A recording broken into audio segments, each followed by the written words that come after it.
Halo pemirsa IDX Channel, berjumpa kembali dalam Special Dialog. Kali ini kami akan membahas mengenai capaian infrastruktur transportasi dalam 1 dekade terakhir sebagai tulang punggung kemakmuran. Simak perbincangan spesial saya bersama dengan Menteri Perhubungan Republik Indonesia, Budi Karya Sumadi.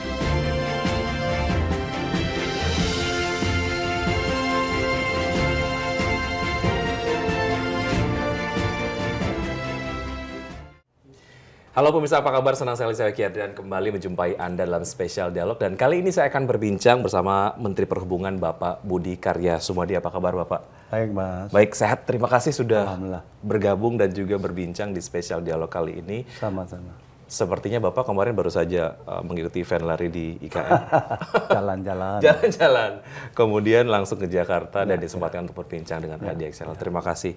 Tapi bicara mengenai lari ataupun mungkin lari kencang begitu ya, ini nampaknya menjadi sebuah narasi yang terus diadopsi oleh kementerian dan juga lembaga. Salah satu adalah oleh Kementerian Perhubungan begitu, bagaimana dalam 10 tahun periode pemerintahan Presiden Joko Widodo pemerataannya ataupun pembangunannya begitu cepat. Ini saya punya datanya nih Pak Budi.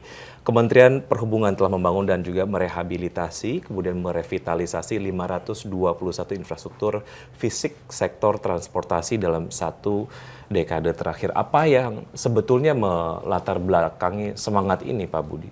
Kita kan teamwork ya. Teamwork itu dimulai dari leader, Pak Jokowi, Presiden, Pak Ma'ruf ya. Punya visi bahwa konektivitas mempersatukan Indonesia dan didetailkan lagi Indonesia sentris. Jadi itu sebenarnya satu judul yang sangat menantang. Kalau dalam jawab penakal apa bisa ya gitu ya.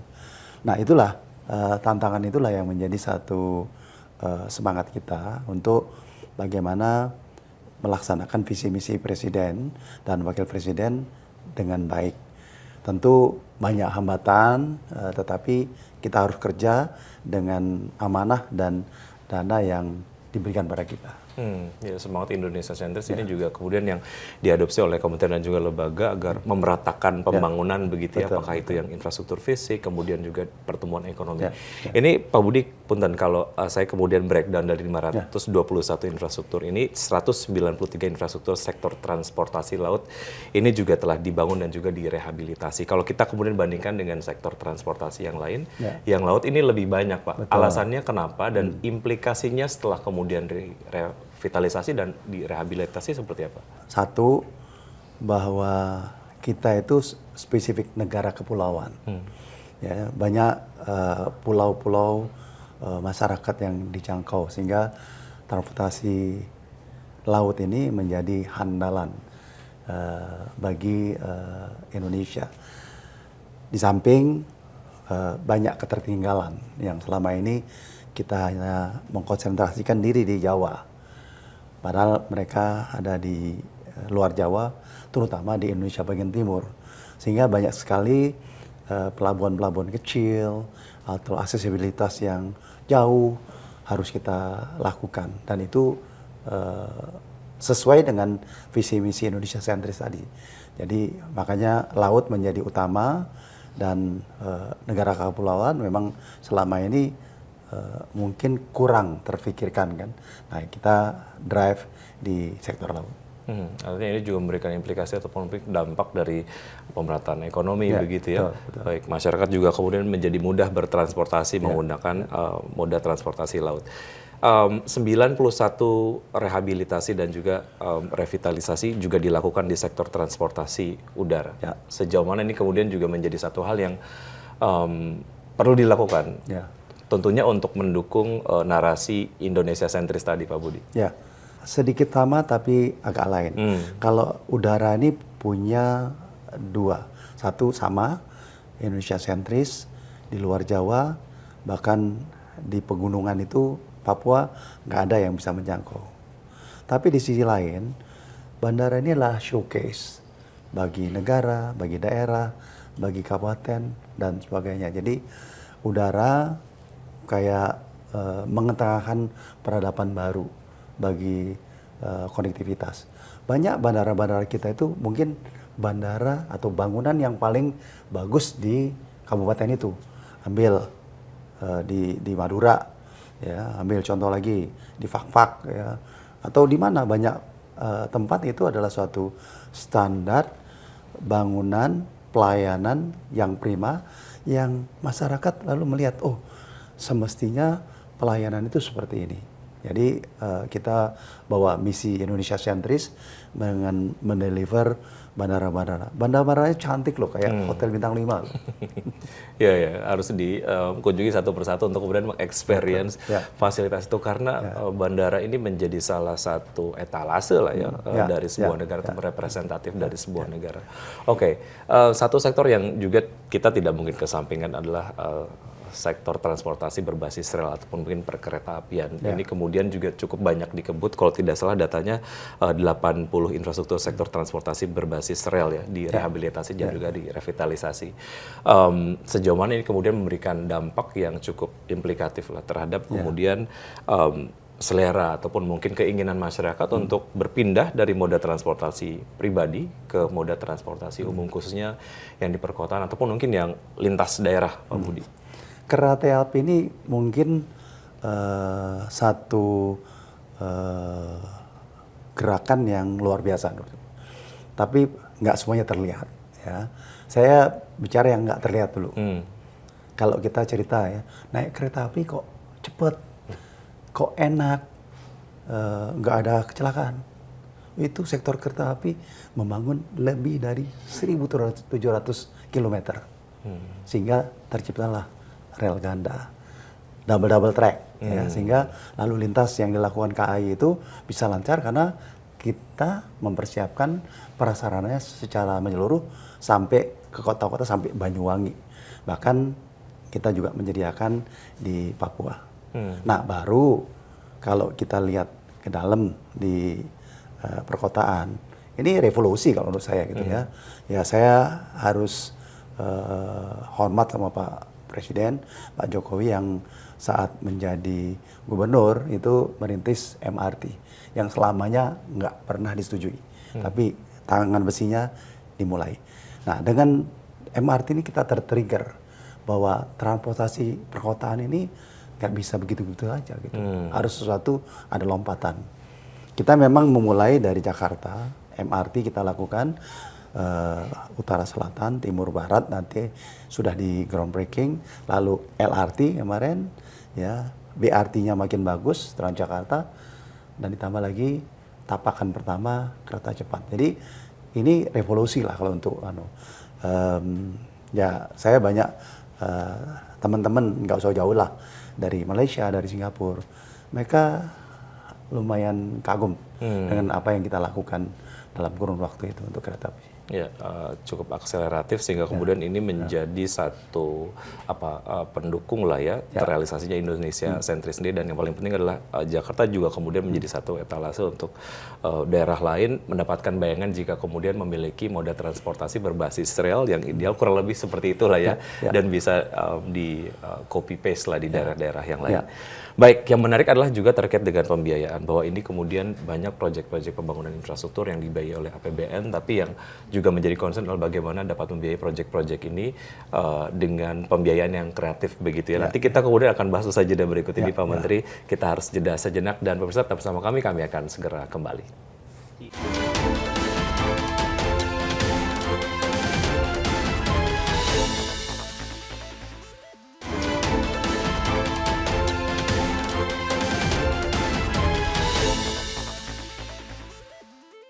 Terima kasih Anda masih bergabung bersama kami. Masih berbincang bersama Bapak Budi Karya Sumadi, Menteri Perhubungan Republik Indonesia. Tadi kita sudah membahas mengenai berbagai macam pembangunan, rehabilitasi, dan juga revitalisasi mengenai berbagai macam sektor transportasi yang ada di Indonesia. Ada darat, udara, kemudian juga yang berbasis rel, dan juga berbasis laut begitu ya. Yang juga menjadi concern dari masyarakat lah terkait dengan pembiayaannya sendiri, Pak Menteri. Bagaimana sebetulnya ini kemudian tidak hanya dibiayai oleh APBN, tapi dibiayai dengan mekanisme pembiayaan kreatif lah. Sejauh mana ini juga menjadi satu sumber pembiayaan ataupun mungkin ya pembiayaan lah ya untuk menyelesaikan proyek-proyek tadi, dan juga cukup diprioritaskan lah Pak oleh. Jadi memang anggaran APBN itu relatif terbatas, dan kita banyak prioritas-prioritas untuk masyarakat banyak ya, sehingga sektor perhubungan relatif tidak terlalu maksimal dibandingin pagu yang kita inginkan. Tapi kita is okay ya, kita terima anggaran itu, lalu kita berpikir dengan bagaimana creative financing. Ya ini unik kalau Pak Presiden itu sejak waktu saya di BUMD, dia ngambil beberapa orang dari korporasi untuk memimpin beberapa kementerian ya. Ada Pak BGS dan sebagainya, Pak Trenggono ya.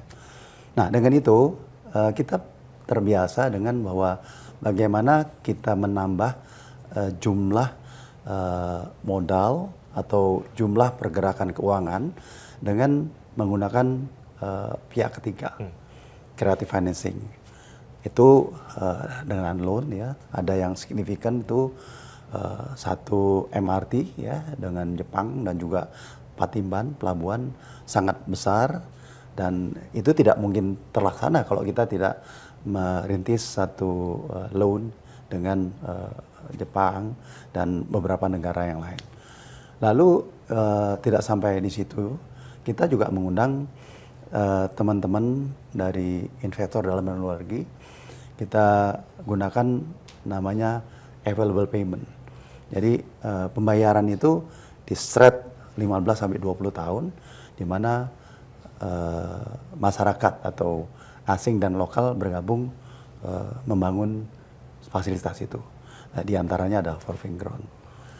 Nah, banyak kegiatan-kegiatan lain seperti kita membuat KPBU di beberapa tempat, membuat kerjasama usaha di beberapa bandara dan pelabuhan, kita berikan pada swasta supaya APBN tidak harus membayar kegiatan-kegiatan OPEC-nya. Nah, lalu secara internal kita juga ada format sebenarnya dari Kementerian Keuangan, tetapi kita maksimalkan itu. Ada dua ya, satu PNBP. PNBP itu waktu saya baru masuk itu kira-kira 1 triliun lah satu tahun. Sekarang 10 triliun. Ya, jadi teman-teman laut itu mendayagunakan upayanya PNBP ya, sehingga ini menjadi satu pemasukan atau anggaran yang bisa digunakan. Karena 80% dari PNBP itu bisa digunakan untuk kita membangun. Dan terakhir BLU. BLU itu terutama untuk sekolah-sekolah. Mereka bisa mengusahakan, lalu mereka bisa menggunakannya 100% untuk kepentingan pembangunan dan khususnya kesejahteraan dari dosen-dosen di situ. Nah, sehingga kita lebar itu dari yang loan sampai mengusahakan sekolah yang katakanlah tadinya nggak ada pendapatan, sekarang penghasilannya 1 tahun 1 triliun sekolah-sekolah kami. Nah, akhirnya kami mampu untuk merehabilitasi sekolah-sekolah itu dengan sama baiknya dengan sekolah-sekolah terbaik di Indonesia. Baik, ini yang kemudian juga perlu diketahui oleh masyarakat ya terkait dengan pembiayaan dari berbagai macam proyek infrastruktur. Baik, terkait dengan hal yang juga memang juga ingin diketahui oleh masyarakat adalah mengenai perkembangan dari infrastruktur transportasi yang ada di IKN, Pak. Sejauh ini update-nya seperti apa, Pak Budi? Ya, IKN ini memang kan kita jadiin role model ya, role model di mana kendaraan darat, kereta itu pakai EV, ya kita sudah kerjasama untuk menyediakan sarana-sarana darat yang EV. Kita upayakan tidak dibayar oleh kantong APBN. Lalu kita ada ART, ya ART. Ini teknologi baru yang mungkin bisa menjadi satu contoh dan bisa diterapkan di kota-kota yang lain, di mana kereta itu otonomus ya dan menggunakan baterai ya, sehingga dan tidak menggunakan rel. Jadi relatif murah gitu ya. Jadi ini bisa jadi contoh untuk di Bali, di Medan atau Bandung ya. Dan yang ketiga adalah bandara. Bandara kita sudah selesaikan tanggal 11 ini, narrowbody sudah bisa landing. Kemarin dengan pesawat yang lebih kecil, dan ini membuat IKN accessible untuk dicapai, tetapi juga membuat kesempatan masyarakat Kalimantan punya bandara 3.000 meter yang bisa digunakan long distance. langsung ke Jeddah, sehingga umroh dan haji nggak Dapat usah di situ. ke India dan sebagainya, langsung gitu ya. Nah yang keempat adalah kita menginisiasi kapal pinisi, ya. Sudah kita taruh ada 2 di situ. Kita harapkan ini menjadi bagian keunikan dari IKN. Yang menurut hemat saya memang IKN tuh pantas, layak dan excellent untuk destinasi wisata.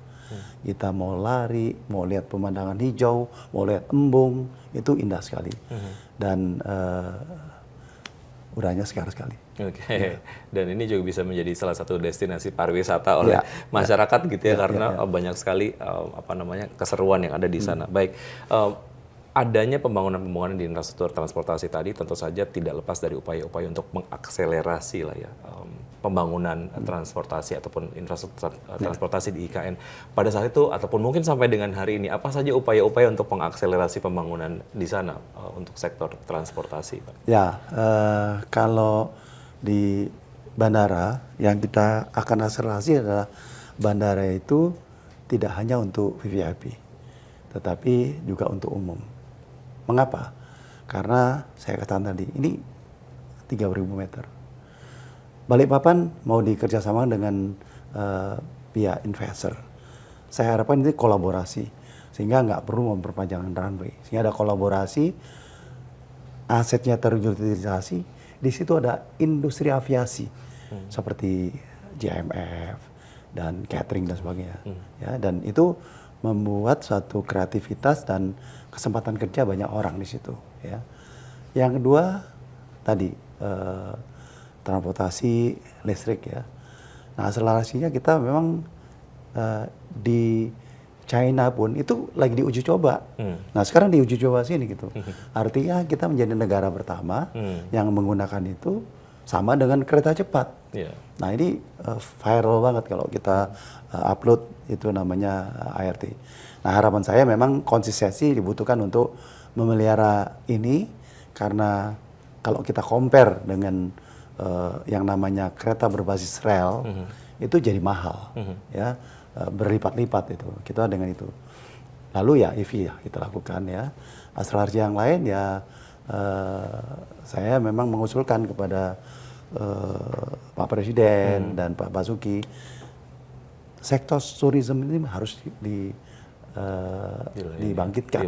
Nah kami sebagai sektor transportasi untuk mempermudah aksesibilitas memang komit, karena perintah Presiden perhubungan harus punya partner yang namanya pariwisata, tourism.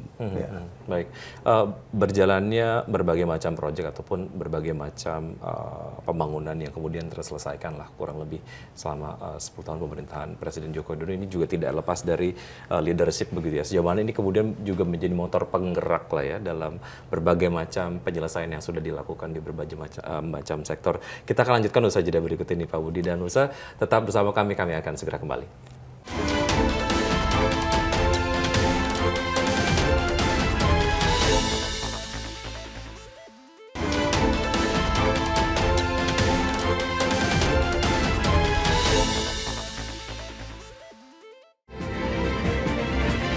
Lalu seperti apa tanggapan masyarakat mengenai pembangunan berbagai infrastruktur transportasi dalam 10 tahun terakhir?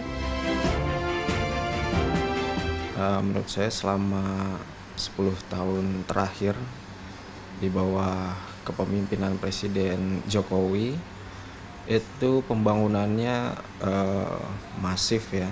Tujuan dari pembangunan itu semua kan adalah pelayanan publik. Menurut saya sudah baik, sudah banyak pembangunan infrastruktur yang berjalan bagus, seperti dari mulai jalan tol, pembangunan sarana prasarana, itu pun sudah sangat menunjang bagi masyarakat ya. Infrastruktur di Indonesia menurut saya udah beberapa yang cukup baik ya, tapi menurut saya juga masih banyak yang harus dikembangin lagi gitu. Karena kalau saya lihat masih sentralisasi aja gitu. Di daerah-daerah lain masih ada yang belum bisa merasakan yang sama seperti di contohnya di Pulau Jawa lah. Terima kasih Anda masih bergabung bersama kami dan saya masih berbincang bersama Menteri Perhubungan Bapak Budi Karya Sumadi. Kalau kita bicara mengenai berbagai macam capaian lah ya yang sudah dicapai oleh Indonesia dari berbagai macam sektor. Salah satunya adalah infrastruktur transportasi begitu. Sejauh mana kepemimpinan pemerintah dalam hal ini Presiden Joko Widodo juga ini menjadi sebuah motor penggerak Pak, menjadi trigger untuk adanya percepatan, penyelesaian dan lain sebagainya. Khususnya mungkin skupnya atau konteksnya di Kementerian Perhubungan. Ya, kalau kita lihat dari bagaimana Presiden, Menteri Keuangan mengalokasikan anggaran, jadi banyak prioritas ya, ada SDM, ada pangan dan sebagainya. Tapi infrastruktur itu dari tahun 2016 sampai sekarang itu tetap menjadi headline, bahwa infrastruktur itu menjadi satu headline. Nah, oleh karenanya tentu Pak Presiden selain memberikan anggaran, memberikan ruang untuk membangun, ruang untuk berkreativitas dan memberikan semangat, dan seringkali memberikan satu arahan-arahan apa yang dilakukan. Pemikiran Pak Presiden mungkin taktis ya, mungkin nggak terbaca dengan banyak orang. Contoh, 10 Bali baru, dimulai dari 5 Bali baru. Itu Danau Toba, ada Lombok, ada Jogja, ada Labuan Bajo, terus Manado. Apa yang ada di situ? Di situ adalah keharusan kami, Kementerian PU dan Kementerian Perhubungan, mendedikasikan effort pembangunan terarah pada 5 titik itu. Karena kalau kita mungkin punya uang 10, tapi dibagi 36 provinsi, itu nggak ada jadi apa-apa. Tapi sekarang kita punya Labuan Bajo, kita punya Toba, kita punya Lombok, kita punya juga Jogja, dan juga punya yang namanya Manado. Ya. Nah, di situ kami lebih bersemangat karena jelas Labuan Bajo yang tadinya bukan apa-apa, tiba-tiba sangat menarik, bisa menjadi Bali yang kedua, ya gitu ya. Jadi semangat-semangat yang disampaikan atau diberikan secara langsung dalam leadership sehari-hari dalam ratas, dan juga bersrategi menetapkan proyek-proyek itu, saya pikir itu yang membuat kita terarah dan bisa memberikan suatu keunggulan komparatif dibandingkan masa-masa sebelumnya. Baik, kalau kita lihat dari apa yang kemudian sudah dilakukan oleh Presiden Joko Widodo ataupun mungkin berbagai macam interaksi lah ya yang sudah pernah dilakukan oleh Bapak Presiden dan juga Pak Menteri begitu, momen apa sih yang kemudian paling berkesan Pak? Khususnya ketika berinteraksi ataupun berkoordinasi mengenai infrastruktur transportasi Pak Budi. Ya, kalau physically ya, ya tentu banyak ya, ada Terminal 3, ada Patimban, ada Labuan Bajo, ada banyak, ada Yogyakarta, banyak. Tetapi di luar konteks itu sebenarnya satu yang challenging itu adalah bukan infrastrukturnya, tetapi memanage suatu kegiatan yang namanya mudik.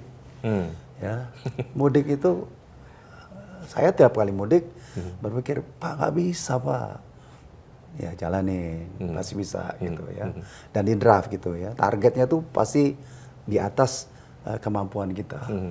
Nah, sehingga apa? Sehingga masyarakat senang dan akhirnya mereka memberikan suatu tingkat kepuasan tinggi. Nah, apa kuncinya? Kuncinya sebenarnya sederhana. Kuncinya ya tentu kita konsisten dengan apa yang dipikirkan oleh Pak Presiden. Kita harus melayani rakyat. Yang kedua adalah komunikasi. Komunikasi kepada media. Ya. Kita itu kalau dengan Pemret teman semua. Ya. Dan kalau kita memberikan instruksi, bukan instruksi lah, berita dalam hitungan tidak sampai setengah jam itu berita menyebar semuanya, sehingga mudik itu jalan. Lalu yang kedua dengan siapa? Dengan polisi. Polisi itu kan jenderal di lapangan, gitu. Jadi kami sebagai leading sector cuman memberikan suatu konsep dasar, memberikan koordinasi, Setelah itu lapangan ya polisi. Hmm. Kami memberikan garis-garis apa yang dilakukan sehingga kerjasama itu baik juga dengan PUPR. Ya, kita harus kerjasama. Tanpa itu ya salah-salah bermasalah ya. Ya, ini kemudian masyarakat dapat mengingat berbagai macam capaian dalam hal infrastruktur transportasi menjadi sebuah legacy yang memang Itu ujian sebenarnya. itu aja. Nah, tapi kemudian challenge-nya dapat lalui dengan baik lah. Terakhir Pak Budi, di ujung pemerintahan Presiden Joko Widodo begitu ya, di akhir periodenya ataupun mungkin Bapak kemudian menjabat sebagai Menteri Perhubungan, pesan apa bagi masyarakat Indonesia yang ingin Anda sampaikan? Ya, saya sampaikan bahwa pemerintahan Jokowi sangat concern dan all effort melayani masyarakat. Ya, kita lihat mana sektor-sektor yang harus dilakukan. Nah, infrastruktur itu adalah project bukan short term, tapi long term. Ini adalah satu dasar-dasar menjadikan satu bangsa itu take off, menjadikan budaya baru bagi masyarakat. Nah, oleh karenanya, satu sisi saya mengapresiasi masyarakat menggunakan MRT, LRT, lalu juga WUS secara baik, kereta api lebih diminati. Selain mengapresiasi, dukung. Karena infrastruktur bukan untuk hari ini, tetapi untuk anak cucu. Dan kalau kita sama-sama melakukan itu, insya Allah kita take off. Indonesia Emas itu bisa dicapai dengan baik. Ya, saya juga masyarakat kemudian ingin memberikan apresiasi setinggi-tingginya atas berbagai macam kontribusi dan juga kerja keras dari pemerintah di berbagai macam sektor, salah satunya adalah di sektor transportasi. Pak Budi, terima kasih sudah berbincang bersama IDX Channel. Satu kebanggaan dapat berbincang dengan Bapak pada kesempatan kali ini. Sehat selalu Pak Budi. Sehat. Sampai jumpa di kesempatan lain. Terima kasih, Mas. Terima kasih, sampai Terima jumpa. kasih, Mas. Terima kasih. Dan pemirsa, demikian perbincangan saya bersama Menteri Perhubungan Bapak Budi Karya Sumadi. Wiki Ardian undur diri, terima kasih. Sampai jumpa.